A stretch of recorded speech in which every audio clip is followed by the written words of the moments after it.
This case should never have come to trial. I don't think it's fair to call my clients frauds. Because one time I turned into a dog and they helped me. Thank you. Your Honor, we would like to withdraw our plea of not guilty and enter a plea of guilty. This trial is a travesty. It's a travesty of a mockery, of a sham, of a mockery, of a travesty, of two mockeries, of a sham. If we are to have faith in justice, we need only to believe in ourselves. And the truth shall set you free! How do you plead, guilty or not guilty? Oh, guilty, but with a real good excuse. I think the truth will come forth. You can't handle the truth! It is frigid outside, but we are still doing the podcast. Hello, everybody. It's time for more Law Light, brought to you by Foreman Watson Poultry, FWHlegal.com. Situated partially at the high-rise white brick edifice at 530 Frederica Street, and the other one of us who is soft, sitting in his comfy office at home, and we're podcasting. Word. PJ, I have to give it to you. It is your persistence that says we will never miss a podcast. Well, when I came in today, I was like, I'm already here. We might as well do it. We can do it. I mean, We've done it remotely before. It might as, I mean, Yesterday was a different story, obviously, because I thought I was dying. Yeah, so tell me about, first of all, PJ, if you're going to fall on ice, if you're going to fall on stairs that are covered with ice, don't do it on your own, okay? Because there's no way you can have a lawsuit against yourself. Yeah, I learned that the hard way. So how are you feeling today? Miraculously, I feel pretty good. My left arm is a little bit sore. My left butt cheek is very sore.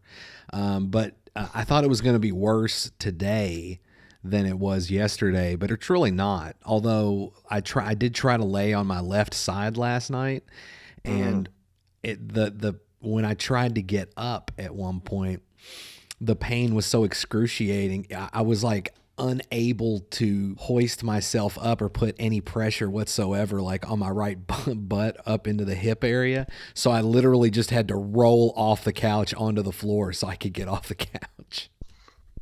Well, for those that don't know why you're in that condition, I would like for you to take us through a play-by-play of what happened yesterday when you decided you were going to come to the office, and so you traversed your walkway and steps. Can you give us an idea of how that went down? Yeah, so admittedly, I was late. I was going to be late anyways. I don't know what happened, but normally I set my alarm for 6:30.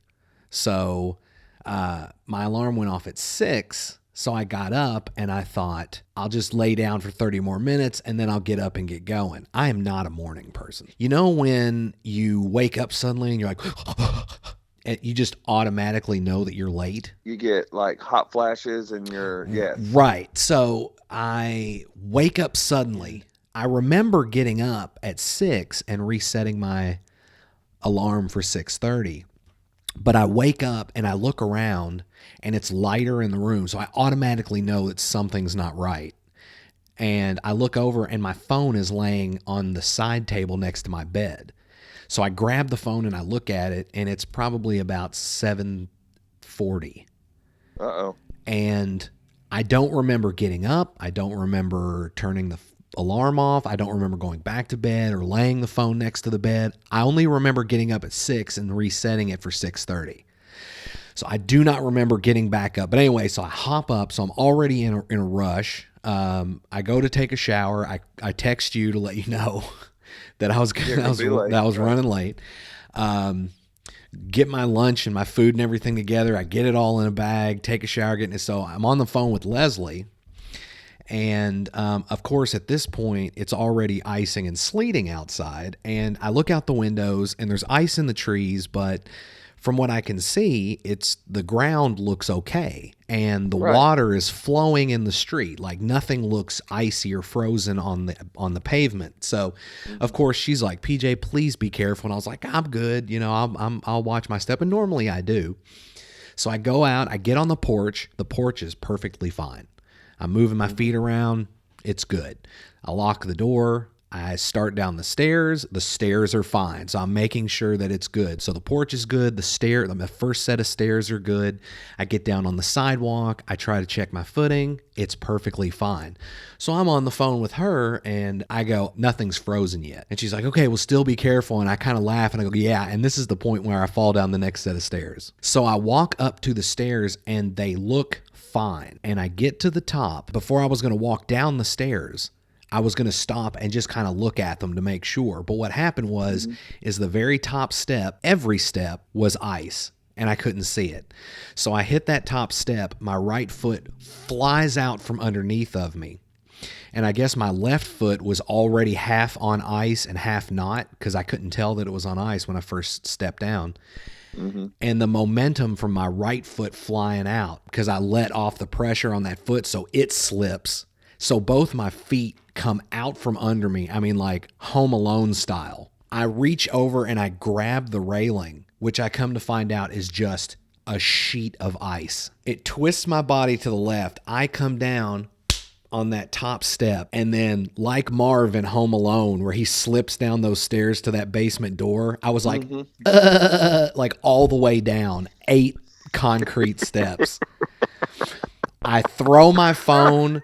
My lunch bag explodes everywhere. When I hit like the second step, I was kind of twisted to the left, so my butt took the brunt of everything. I mean, there was literally no stopping. I shot down the stairs until I smacked into the driveway. You know when you stub your toe and you're trying to laugh it off, but you're not?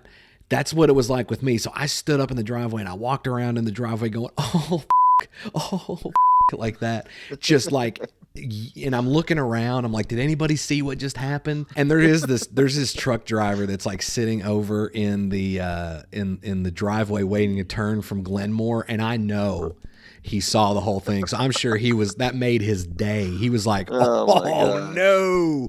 Do you have home video, like anything that could have caught that? When our house got broken into, there are security cameras on the corner of that newer section of Glenmore that's right across the street. They have security cameras on the corners that face in the direction of my house. And I reached out to them about trying to see if there could be any footage. And they said at night, the cameras don't work well at a distance, but like everything that's up close is okay. So they were almost certain that they wouldn't be able to see anything that far across the street in the dark at night. But this happened during the day. So I'm actually planning on today reaching out to them and going, I know this is a weird request, but I live directly across the street and I fell down my stairs yesterday and I'm almost certain you guys have that footage and I would love to get my hands on it. It was such an epic fall. You want to have that. Yes. You just want to have, yeah. But I will say that my leg hit the stairs, my left leg. Like, you know where the ball joint of your foot, the ankle is, but then it comes up and there's that like the thin part of the bone in your leg that sticks out on the side. That smacked into the stairs and my pant leg came up and I just scratched it all up. So I stood up, my leg was on fire, my butt hurt. It's like I looked at Mike Tyson and said, hey, dude, punch me as hard as you can in the butt. Like, that's how it felt. Of course, Leslie's still on the phone because my phone's laying face down on the stairs and she's like sitting there going, hello? Hello? And I just yelled, and I fell down the bleeping stairs, and she thought I was kidding, but I was in such pain, I immediately felt nauseous. And because of that, I thought I may have really hurt myself here and just haven't realized it yet. And then a panic attack started in because I'm like, did I break something? Did I hit my back? Thankfully, I didn't. And of course, at this point, it's still kind of raining and sleeting, so I'm soaked because I've been standing around laying against the side of the driveway and stuff for like 5 minutes now outside. And I finally just picked my phone up and hobble over to the car and get in. And then that's when I called you and was like, yeah, I fell down the stairs. I'll still come in to do the podcast, but then I'm going home. You're okay. I'm glad you're okay. And nothing more serious, like no broken bone. No, thankfully. Dislocations. And that we're just kind of bruised up and bruised pride. That's what it sounds like to me. Oh, yeah. It was, and then I went in the house and I was in such pain. I took some ibuprofen and laid on the couch and then fell back asleep. And then I woke up and tried to do some work at 11:30 and was having a lot of issues with the server. Right. So. Well, this time of year we get a lot of phone calls, believe it or not, for the exact same type of thing that happened to you, only it's on business premises, right? And people are like, hey, I fell down on the ice and snow at the Dollar General, and do I have a case? Well, those cases, are very difficult because, basically if there is ice and snow and a business owner doesn't do anything, then they're kind of, people are like, well, you should have done something, right? Right. But as you know, with ice and snow, no matter how much salt you put down, no matter what you do, there's going to be patches of it. And so if you start to undertake doing it, then of course somebody will argue, well, you didn't do it good enough, okay? And the law kind of understands the predicament that businesses or people are in when it comes to ice and snow. Okay, so a lot of people, like the first question that we ask people when they call the office and say, "Hey, I was injured in the parking lot of so and so because I fell in the ice." And so I ask them, I'm like, "Well, where do you live?" And they'll say, "Well, I live at such and such." Did you drive all the way to Dollar General? Yeah. Was it snowy and icy all the way there? Yeah. And when you pulled up into their driveway, did you recognize it as snowy and icy? Yes, I did.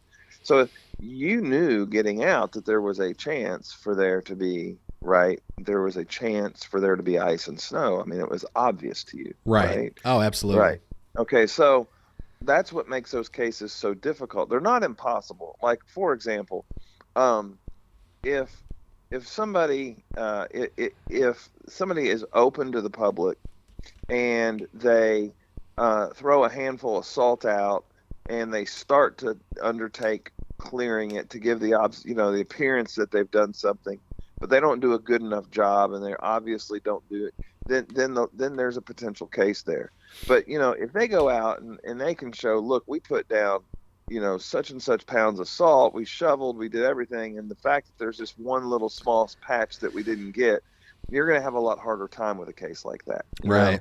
And so really the cases are very difficult. Ice and snow, slip and fall cases are, I can't remember the last time we took one.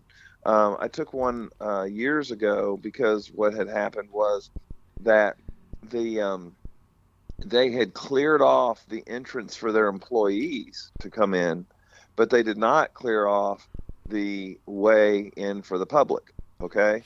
Right. So that showed me that what to do to make it reasonably safe for your employees, but you didn't take the same step for your patrons, and so that case was a little different. You see, there was a little nook there that I could get my foot in the door by saying you did what was reasonable to get your employees in there safely, but you didn't do what was safe to get your customers in there. And so basically what that tells me is all you do is you're looking at profit. You wanted to get your workers in there so that you could be open, but you didn't care about the safety of your patrons, your clients. And so those are the kind of cases that you have to look at the facts of each case, but we get a lot of calls for them this time of year.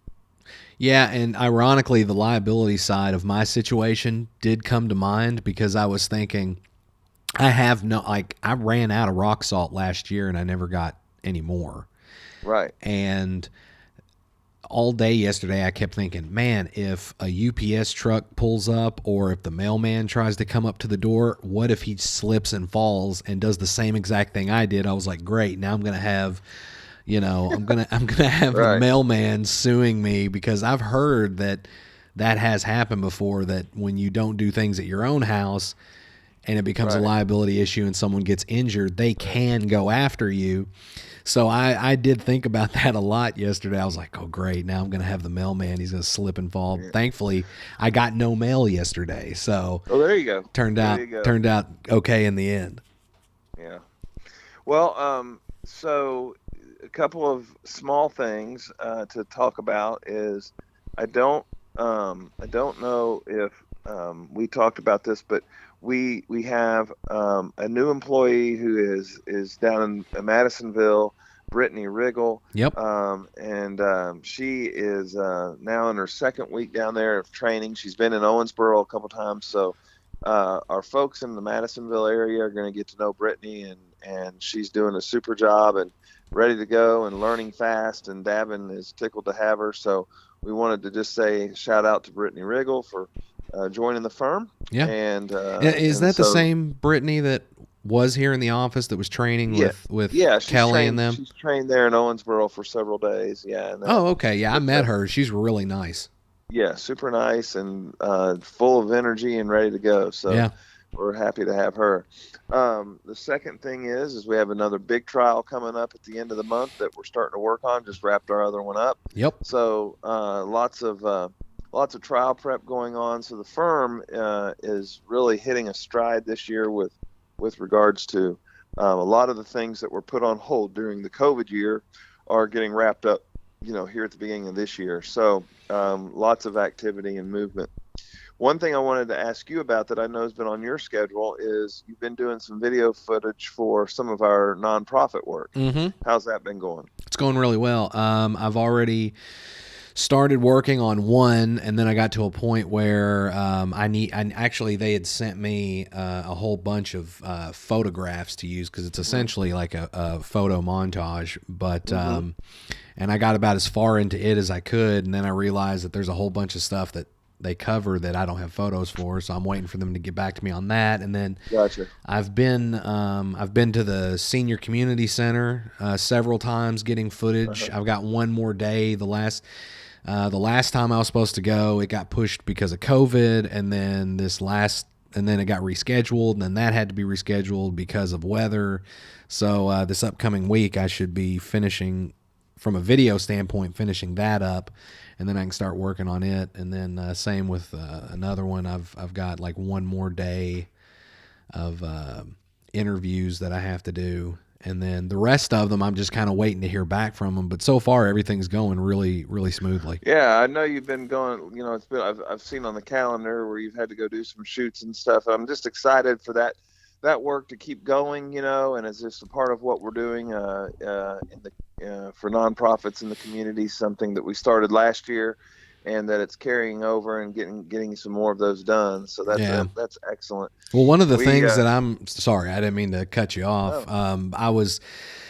When I was at the senior community center, I was standing and talking to the executive director of that, and she was asking me kind of like, she's like, of course she's like, a law firm has a media arts department. I'm kind of just, I was really surprised when I saw that. And of course, everybody's super grateful and everything for the work that we've been doing. And I was kind of explaining to her all the stuff that we do. And the one thing that I like most about this, aside from just being able to get out and help nonprofits, is it's giving me the opportunity to do something that I don't really get a chance to anymore. And that's get out and really be a videographer. Of course I do like the interviews and stuff with our clients, like doing that video and maybe a little bit of B-roll stuff here and there, mostly in the office when it comes to promotional stuff, but like actually getting out in the field and going to these places. And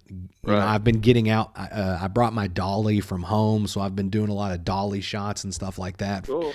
To try to make this look as as high dollar as possible and professional as possible. And it feels really good to be getting back out in the field and just get creative with visuals. So I've really enjoyed that. Well, we're going to do some this spring, and I hadn't told you this, but it's on my second quarter work from a marketing standpoint. We're going to get out and do some shots with our attorneys, like outside and in the community and stuff, to put together some things for the firm. So you'll get to exercise your, awesome. You get to scratch that itch. Is that what they say? Or itch that scratch? Yeah. I don't know. I always get that backwards. So. But listen, I know you got a lot to do. I do as well. I'm planning on working on an opening statement today, so I'm going to wrap this one up. Sounds good. This is what we're going to call this is We Will Not Miss episode, okay?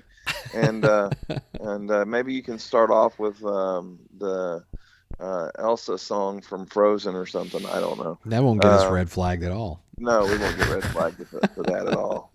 I always forget you just can't use stuff like that anymore. You got to get permission. Yeah. So they won't take it down though because we're not monetized yet. That's right. No money yet. That's right. This has been Law Light, brought to you by Foreman Watson Holtry, FWHlegal.com. As always, we appreciate all of our listeners, and if we can ever assist in any way with legal representation, give us a call or look us up at FWHlegal.com or on any of our social media platforms, Facebook, Twitter, Instagram, YouTube. Until next time, it's been PJ and Travis, and we are out. This case should never have come to trial. I don't think it's fair to call my clients frauds. Because one time I turned into a dog and they helped me. Thank you. Your Honor, we would like to withdraw our plea of not guilty and enter a plea of guilty. This trial is a travesty. It's a travesty of a mockery of a sham, of a mockery of a travesty of two mockeries of a sham. If we are to have faith in justice, we need only to believe in ourselves. And the truth shall set you free! How do you plead, guilty or not guilty? Oh, guilty, but with a real good excuse. I think the truth will come forth. You can't handle the truth!